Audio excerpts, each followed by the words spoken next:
بسم الله الرحمن الرحيم.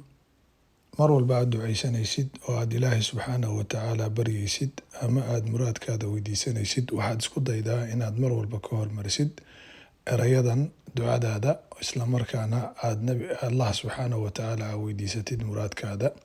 maxaa yeelay nabiga calayhi salaatu wasalaam ayaa maqlay nin ku ducaysanaya اللهم إني أسألك بأني أشهد أنك أنت الله لا إله إلا أنت الأحد الصمد الذي لم يلد ولم يولد ولم يكن له كفوا أحد فقال لقد سأل الله باسمه الذي إذا سئل به أعطى وإذا دعي به أجاب.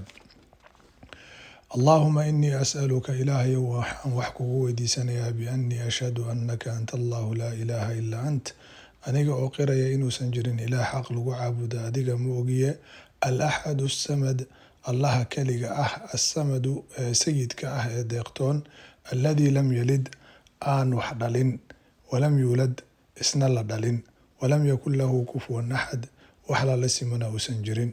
marka aasaad tiraahdid ayaad ducadaadii iyo wixii aad rabtay ama muraadkii aad lahayd ilaahay subxaanahu watacaala weydiisanaysaa.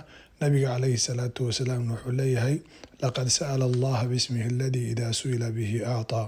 wuxuu wax ku weydiistay magacii ilaahay subxaanahu watacaala marka wax la weydiisto sababtiisa uu wax ku bixiyo, marka la ducaystana ducada uu ku ajiibo.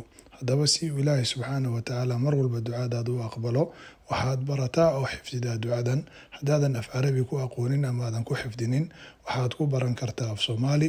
ilaahay subxaanahu watacaala hana xifdiyo meel kastaan joogno. wasalaamu calaykum waraxmatullah.